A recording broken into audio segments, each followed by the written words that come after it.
Ton amour me donne joie de vivre. Allah, donne-moi la force de t'adorer jusqu'à ma mort. Il m'arrive souvent de penser que pour moi tout va s'arrêter, que toutes les choses que j'ai aimées n'auront aucune utilité par les actions que... A'udhu billahi minash shaitanir rajim. Bismillahir rahmanir rahim. Alhamdulillah rabbil alamin. Chers frères et parents de Kai, assalamu alaikum wa rahmatullahi ta'ala wa barakatuh. Je suis El Hadj Mohamed Mustafa. Je viens de la Côte d'Ivoire. Mais je ne suis pas venu pour saboter qui que ce soit, pour m'attaquer à n'importe quelle religion, mais je suis venu pour dire la vérité qui m'a été cachée depuis longtemps, 27 ans. Je suis là pour ça. Je suis ivoirien, je suis bêté, j'ai étudié comme tous les enfants, et après 7 années d'études bibliques, je suis sorti avec un diplôme supérieur de l'enseignement pastoral. Je suis venu en Côte d'Ivoire pour enseigner mes frères qui voulaient être des pasteurs. Mais aujourd'hui, je suis musulman. Mais pourquoi suis-je devenu musulman? Voilà le sujet sur lequel nous allons travailler. Je suis musulman parce que j'ai vu ce qui était réalité dans l'islam. Alors, mes chers parents, comme je l'ai dit, en juillet 1971, je vais être baptisé à l'église Saint-Étienne de Koumassi et avoir ma confirmation par feu Monseigneur Yago, le cardinal Yago. Je vais aller au petit séminaire de Bingerville. Je vais sortir pasteur formateur avec un salaire de 350 000 francs. Mais d'aujourd'hui, mes chers parents, depuis le 25 mai 2007, je deviens musulman.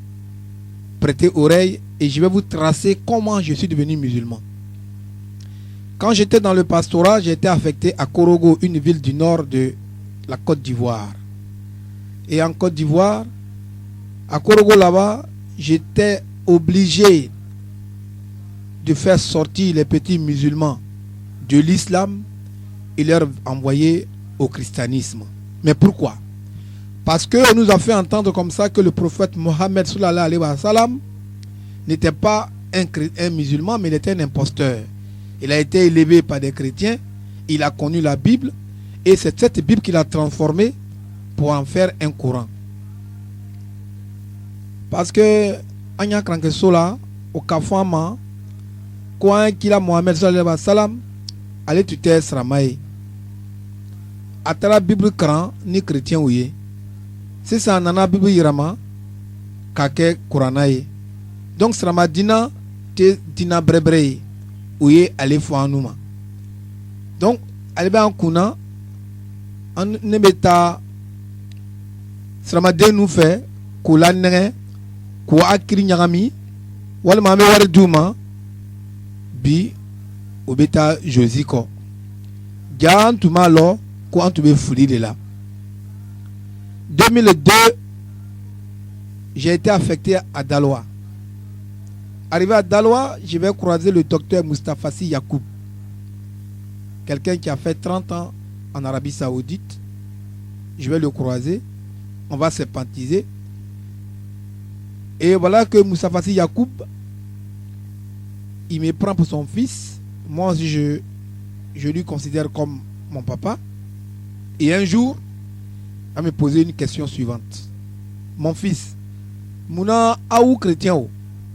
Aya foko Isa ye ala denye walma aye alaye. Est-ce que Allah bese ka den roi? Et à moi de lui dire, mais le vieux, avec un kitaboula, avec Bible kono, Bible ko Jésus est alaye. Walma aye ala denye. Nka le kran sangi urum la. Donc, aye tiaye. Moussa Fassid me dit que Anya Koranana, Allah ko aye kili la ila illallah. Mais le mot la ila illallah que le vieux a dit, comme connaissant la Bible, je me suis référé à Ésaïe 44 qui est dans la Bible, à son verset 6, où Allah dit aussi la ila illallah. Il n'y a pas de Dieu que moi seul. À part moi, vous devez adorer aucun autre Dieu. S'il y a un autre Dieu, montre-le moi qui a créé le ciel et la terre comme moi Dieu. Ça est dans la Bible. Ésaïe 44, à son verset 6. Alors tout de suite, j'ai tiqué. Et quand j'ai tiqué, j'ai découvert que la Bible elle-même, elle est pratiquée par les musulmans plus que les chrétiens.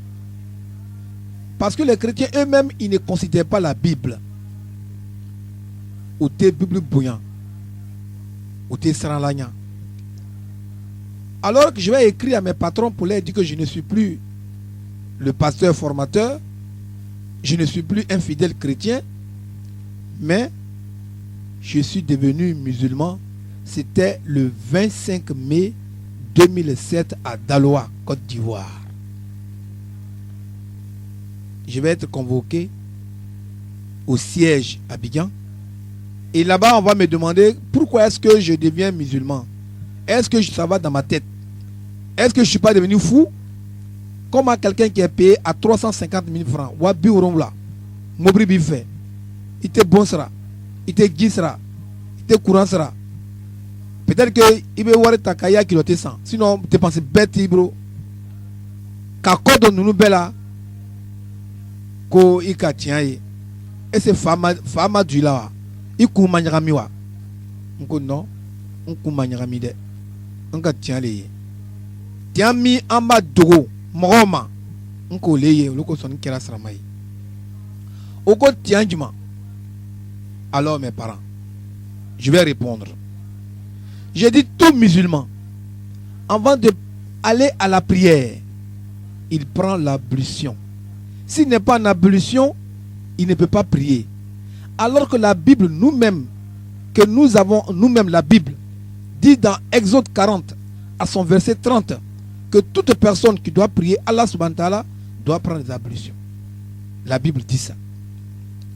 Mais pourquoi nous on ne prend pas l'ablution et les musulmans prennent l'ablution et à nous chrétiens ou anti-sergita. Alors qu'il faut Bible kono, qu'il faut Nabila Moussaï, qu'il y ait Gita, Kabla Clément, moi m'a fait cadeau église là, walma misri là, aïe sergita. Non ma sergita, on te a bateau fait. Exode 40. Verset 30. La Bible nous dit ceci. Je vais encore plus loin. La Bible nous dit, encore dans les sogodom, que les sogoyes aramouye, même les ni à salani ka brum magala, il est genebako. Ni ma genebako, Allah tiya serife. Ça est dans la Bible. Et les musulmans, ils ne mangent pas le porc, et les autres, ils mangent. Deuxièmement, la Bible nous dit encore, ce sont les vérités que j'ai vues dans la Bible qui m'ont fait changer, que j'ai dit à mes patrons, que je suis en train de vous dire. Vous, parents musulmans, parents chrétiens qui m'écoutez, ouvrez votre Bible, parce que j'ai la Bible en face de moi ici. J'ai la Bible Louis II que j'ai ici, elle est en face de moi. Donc, on va suivre ensemble. Dieu dit encore dans la même Bible que vous ne mangerez pas un animal étouffé. C'est que le musulman appelle Djoufa en Bambara. Et que le Djoufa, il ne doit pas être mangé par celui qui dit qu'il croit Dieu. Celui qui dit qu'il a la crainte de Dieu. Car celui qui mange un animal sans l'égorger, il mange l'animal avec son âme. Et au dernier jugement, il va rendre compte à Allah pour l'âme qu'il a mangé avec l'animal.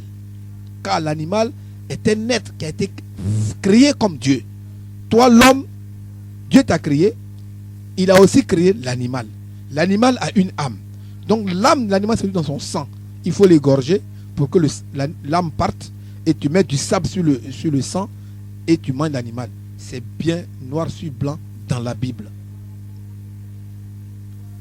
On va encore plus loin. Allah nous dit dedans, dans la même